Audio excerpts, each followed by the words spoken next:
Komnas HAM hari ini memeriksa tersangka Ferdy Sambo di Makobrimob Kelapa II Depok. Di waktu yang sama, tim sus juga melakukan pemeriksaan kembali kepada Sambo dan tersangka Baradae. Bagi tim sus, ini adalah pemeriksaan lanjutan setelah kemarin mereka sudah memeriksa mantan Kadif Propam Polri itu. Dalam keterangan yang dituangkan dalam BAP, tersangka Ferdy Sambo mengaku marah dan emosi terhadap ajudannya usai mendapat laporan dari istrinya Putri Chandrawati. Kepada penyidik, Sambo mengaku Brigadir Joshua telah mencederai harkat dan martabat keluarganya. Walau tidak dijelaskan tindakan apa yang dilakukan Joshua kepada istri pimpinannya. Bahwa di dalam keterangannya, tersangka FS mengatakan bahwa dirinya menjadi marah dan emosi setelah mendapat laporan dari istrinya PC yang telah mengalami tindakan yang melukai harkat dan martabat keluarga yang terjadi di Magelang yang dilakukan oleh almarhum Joshua. Oleh karena itu, kemudian tersangka FS memanggil tersangka RR dan tersangka RE untuk melakukan pembunuhan, untuk merencanakan pembunuhan terhadap almarhum Joshua.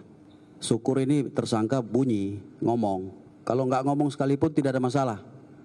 Kita sudah punya alat bukti untuk memberikan sangkaan terhadap yang bersangkutan dan siap untuk kita bawa ke pengadilan. Sementara itu, kuasa hukum keluarga Brigadir J. Kamarudin Simanjuntak mengungkapkan dugaan yang mengejutkan. Pihaknya mengatakan Brigadir J mengetahui kasus perzinahan dan bisnis haram Irjen Ferdy Sambo. Brigadir J diduga membuka rahasia itu hingga pembunuhan terjadi di rumah dinas Ferdy Sambo. Menurut info yang didapat Kamarudin, Ferdy Sambo marah karena Brigadir J membocorkan kasus perzinahan dan bisnis haram kepada Putri Chandrawati. Mengungkap kasus kematian Brigadir J menjadi tantangan besar bagi penyidik. Tidak selesai dengan menetapkan 4 tersangka di mana Sambo sebagai dalangnya.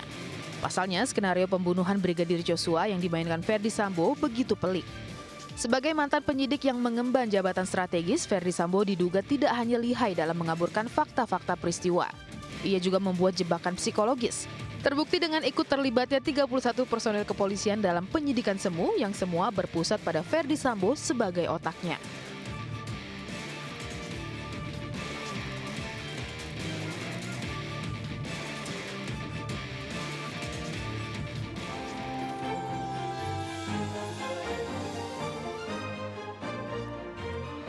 Pemirsa, setelah kemarin diperiksa oleh tim sus, hari ini giliran Komnas HAM yang memeriksa Irjen Ferdy Sambo.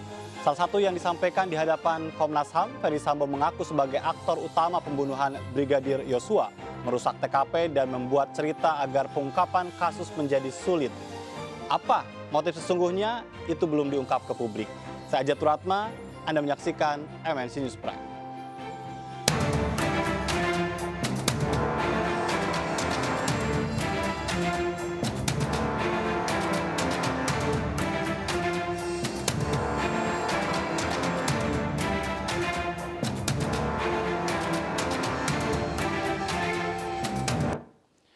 Pemirsa, melalui kuasa hukumnya, Irjen Ferdy Sambo meminta maaf kepada institusi Polri dan masyarakat karena telah membuat informasi tidak benar dan menimbulkan polemik di tengah masyarakat. Mantan Kadif Propam Polri tersebut siap mempertanggungjawabkan perbuatannya di hadapan hukum. Pesan dari Pak FS atau apa yang disampaikan oleh Pak FS untuk seluruh masyarakat. Izinkan saya sebagai manusia yang tidak lepas dari kehilafan, secara tulus meminta maaf dan memohon maaf sebesar-besarnya, khususnya kepada rekan sejawat Polri beserta keluarga, serta masyarakat luas yang terdampak akibat perbuatan saya yang memberikan informasi yang tidak benar. Saya akan patuh pada setiap proses hukum saat ini yang sedang berjalan. Dan nantinya di pengadilan akan saya pertanggungjawabkan. Saya adalah kepala keluarga dan murni niat saya untuk menjaga dan melindungi marwah dan kehormatan keluarga yang sangat saya cintai. Komnas HAM pemirsa hari ini memeriksa Irjen Verdi Sambo, mantan Kepala Divisi Profesi dan Pengamanan Polri yang sudah ditetapkan sebagai tersangka kasus pembunuhan berencana Brigadir Yosua Huta Barat. Agenda pemeriksaan Verdi dilakukan dari siang hingga sore tadi. Sebelumnya Komnas HAM batal memeriksa Verdi pada Kamis kemarin, pemeriksaan untuk menggali peran Verdi dalam penembakan ajudannya sendiri, Brigadir Yosua Huta Barat. Dalam kasus ini, tim SUS bentukan dari Kapolri telah menetapkan 4 tersangka pembunuhan Brigadir Yosua. Mereka adalah Verdi Sambo, Baradae alias Richard Eliezer, Brigadir Ricky Rizal, dan KM alias Kuat, sopir dari Putri Chandrawati.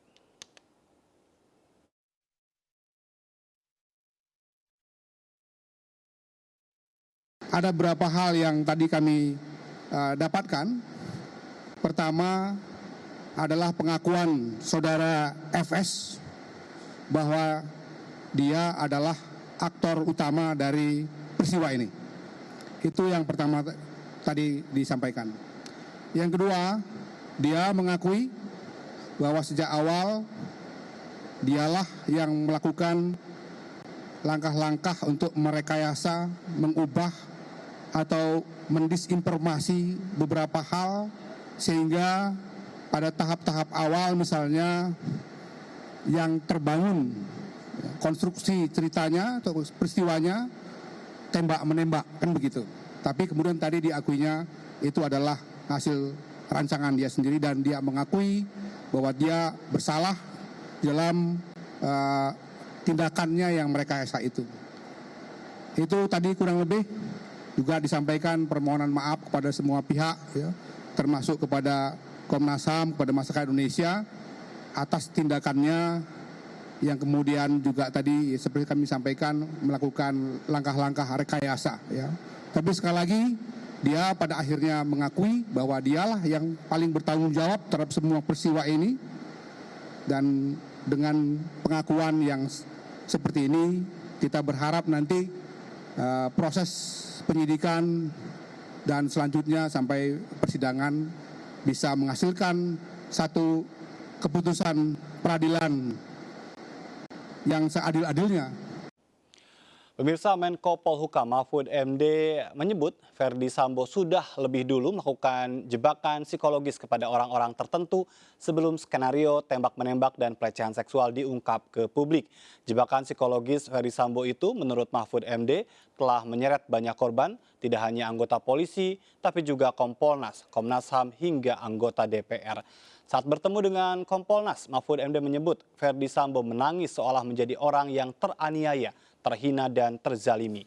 Apa yang dilakukan Verdi Sambo menurut Mahfud sebagai pengkondisian psikologis agar orang lain simpati dan membelanya.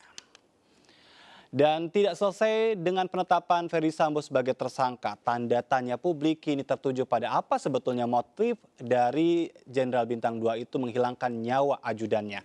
Keterangan yang disampaikan Verdi Sambo dalam pemeriksaan kemarin diduga merupakan kebohongan baru untuk menutupi kebohongan sebelumnya. Kini penyidik tengah berhadapan dengan skenario Verdi Sambo yang juga merupakan seorang penyidik senior. Sudah hadir di studio Leopold Sudaryono, kriminolog dari Australian National University. Apa kabar? Selamat malam, Mas. Terima kasih atas kehadirannya. Terima kasih. Dan melalui sambungan Zoom sudah bergabung bersama kami Profesor Suparji Ahmad, Guru Besar Ilmu Hukum Universitas Al-Azhar Indonesia. Apa kabar? Baik, dan juga Kemas Yahya Rahman, mantan jaksa. Apa kabar Pak Kemas dan Prof. Suparji? Bisa dengar suara kami? Mas Ajat, alhamdulillah sehat. Baik, terima kasih sudah bergabung malam hari ini. Tapi saya ingin ke Mas Leopold terlebih dahulu. Ini kalau berbicara tentang apa yang kita sudah juga sempat perbincangkan semalam, ya. Tadi ada surat terbuka dari Irjen Verdi Sambo yang nampaknya secara gentle begitu kan, mengakui begitu kan, bertanggung jawab. Kalau Anda melihat ya dari pengungkapan kasus ini, Mas Leo, dari studi yang sudah pernah Anda lakukan, yang Anda dalami, skenario macam apa sebetulnya yang sedang coba untuk dimainkan oleh seorang pelaku kejahatan dengan pernyataan-pernyataan yang disampaikan ke publik itu? Ya, terima kasih Kang Ejat. Jadi menurut saya nalar logika kita sulit sekali menerima bagaimana kejahatan ini terjadi. Sehingga yang dituntut dari publik adalah penjelasan termasuk mengenai motif. Nah, tapi saya merasakan ya sebagai kriminolog dari beberapa kali penjelasan versi yang disampaikan oleh Pak Ferdi Sambo, Ya. ada tekad untuk kemudian tidak menyampaikan apa sebenarnya yang menjadi motif. Mungkin karena persoalan kehormatan keluarga, mungkin karena faktor lain. Nah, sehingga kalau kemudian penyidik harus menunggu penjelasan yang sejujur-jujurnya, Ya. saya yakin atau saya khawatir sampai saat pengadilan pun ataupun saat putus, itu mungkin tidak akan didapat. Justru disinilah arti pentingnya pengakuan dan peran dari Ibu Ferdi Sambo, serta pengakuan dari brigadir-brigadir lain yang hadir di lokasi. Karena tanpa itu, kita mau tidak mau hanya bisa menerima, Ya. menerima penjelasan. Karena memang itu sifatnya adalah pengakuan mengenai motif. Baik, Iya. sekalipun pengakuan seorang tersangka ya tentu tidak serta-merta harus dipercaya begitu kan oleh Betul. seorang penyidik. Tapi yang menarik adalah pada saat cerita awal kan ada pelecehan seksual di rumah dinas begitu kan.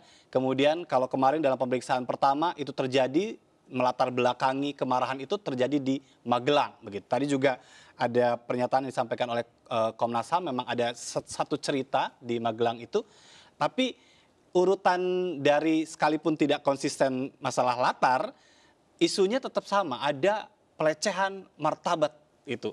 Apa yang Anda baca? Dan mungkin ada faktor itu sejak awal, walaupun kerangka cerita subjek objeknya berbeda. Ya, ini sebabnya sejak awal ada peran atau kehadiran Bu Ferdi Sambo. Padahal jika memang ada persoalan lain, Ya. kalau saya sebagai suami, saya akan berusaha menjauhkan sedapat-dapatnya keluarga saya dari tindak pidana yang dilakukan. Jadi memang peran dari Bu Ferdi ini sangat sentral di dalam rangkaian kejadian ini. Baik, Anda memang kemarin mengatakan bahwa jarang sekali ya seorang suami yang di awal juga disampaikan oleh kuasa hukumnya, seorang yang bertanggung jawab begitu kan, melibatkan istrinya dalam kasus hukum yang begitu berat. Artinya bisa jadi memang masalahnya ada di... Melibatkan Ibu Ferdi Sambo sejak awal. Baik, tapi ada juga yang mengatakan bahwa tindakan itu sesuai dengan pola pikirnya. Kalau melihat dari kejahatan yang begitu kejam ya, membunuh begitu kan di hadapan anak buahnya yang lain begitu, karena menyuruh anak buah yang lain, apa yang memicu?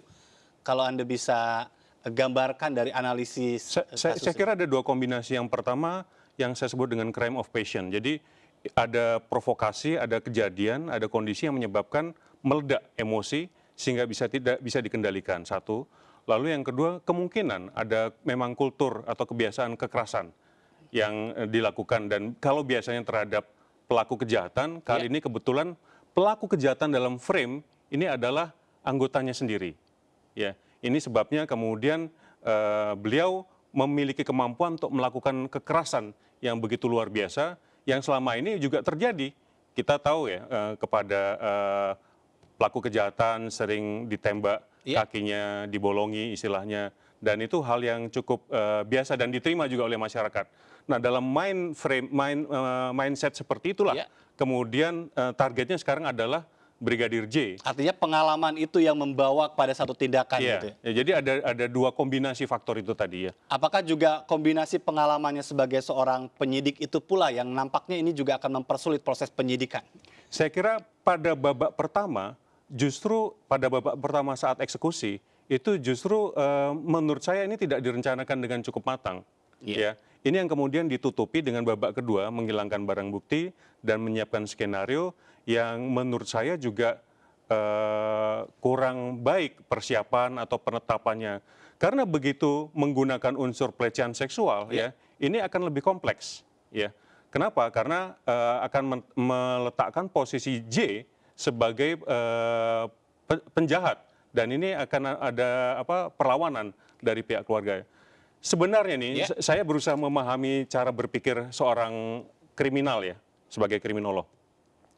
Kejadian antara petugas itu sangat biasa yang menyebabkan tembak-menembak, bunuh. Motifnya banyak, Mas.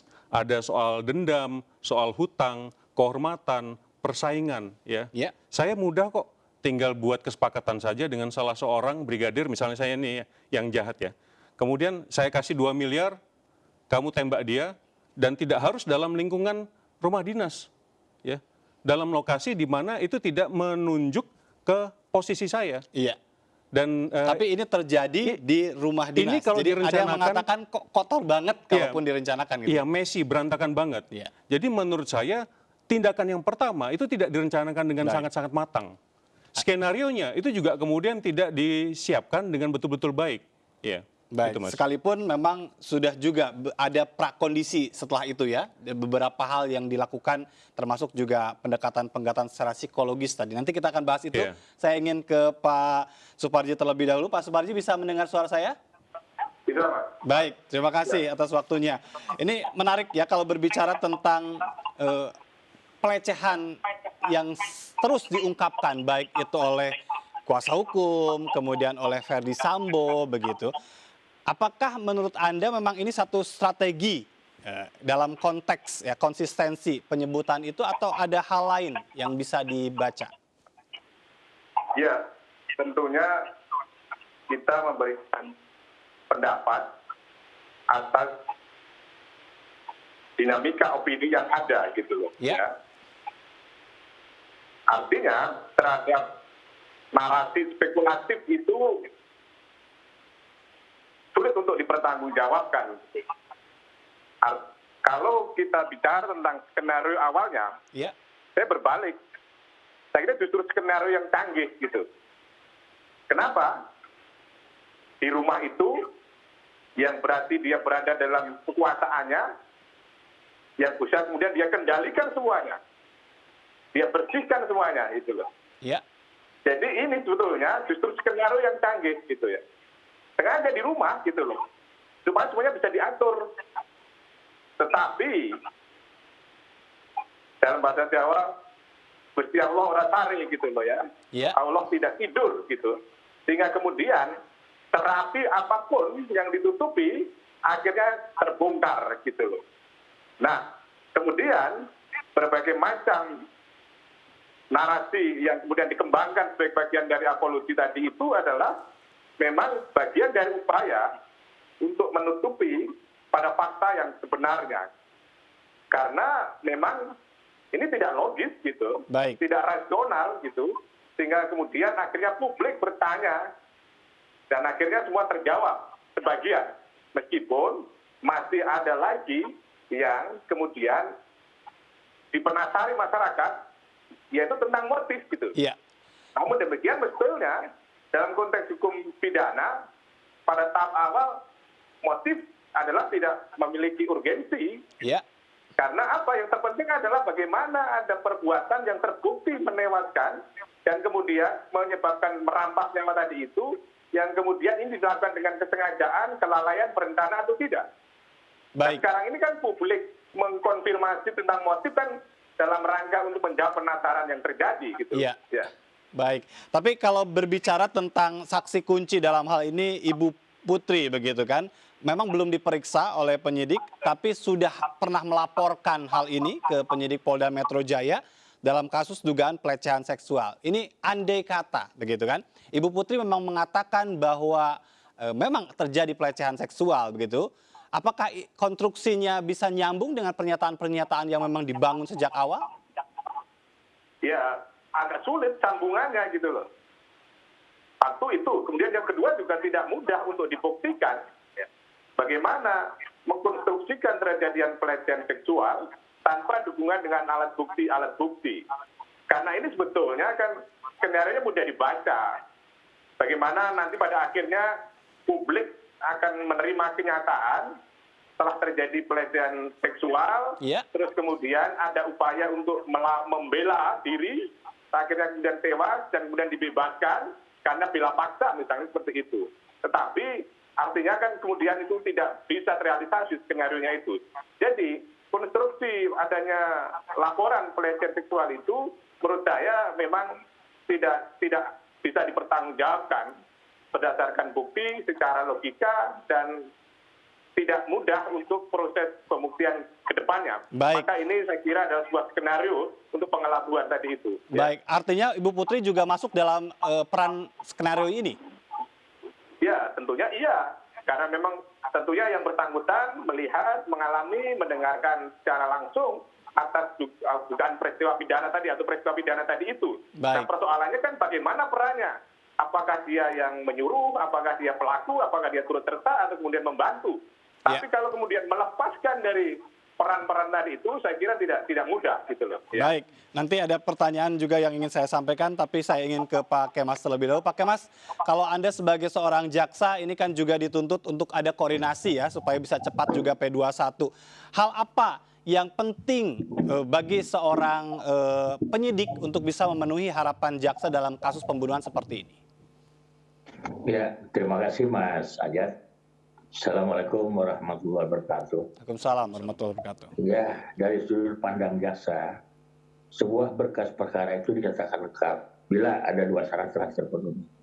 Syarat formil dan syarat material. Syarat formil ini mengenai formalitas perkara tersebut. Misalnya syarat-syarat surat-surat berita acara dan sebagainya sudah sah atau belum. Kalau syarat material itu mengenai pembuktian. Buktinya sudah cukup atau belum. Nah, ini menyangkut pembuktian, Mas Ajat ya, dan para pemirsa sekalian yang saya hormati. Jaksa itu nanti yang akan bertanggung jawab terhadap semua pekerjaan penyidik di pengadilan. Semua pekerjaan penyidik itu apapun, nanti yang bertanggung jawab di pengadilan adalah jaksa. Ya. Oleh karenanya jaksa harus hati-hati. Saya selalu menekankan kepada semua jaksa, dalam meneliti sebuah berkas perkara, pengakuan itu katakanlah tidak ada. Jangan percaya kepada pengakuan. Jangan percaya kepada keterangan terdakwa. Percayalah kepada alat-alat bukti yang lain. Apalagi dalam kasus seperti ini. Iya. Sejak awal tersangka itu sudah berbohong. Iya. Jangan sekali-kali percaya kepada keterangan tersangka. Baik, tapi bagaimana dengan alat bukti di mana TKP-nya juga sudah dirusak sejak awal oleh tersangka? Iya, betul itu. Banyak alat bukti yang lain. Sebenarnya Mas Ajat ya, kasus ini gampang. Kenapa saya katakan gampang? Korban ada. Artinya yang dibunuh ini jelas siapa orangnya. Saksi ada. Banyak saksi. Ini tidak digali saja. Andai kata tidak ditutup-tutupi, ini perkara akan terbuka dengan jelas. Iya, masalahnya memang ditutup-tutupi sampai 31 polisi terlibat. Jadi dalam pembuktian suatu berkas perkara, keterangan terdakwa atau keterangan tersangka atau keterangan orang yang berhak untuk mengundurkan diri itu dikesampingkan. Anggap saja tidak ada. Baik. Jadi, sebab kalau ini kita percaya, nanti di persidangan dia mencabut keterangannya, si jaksa akan tidak bisa apa-apa.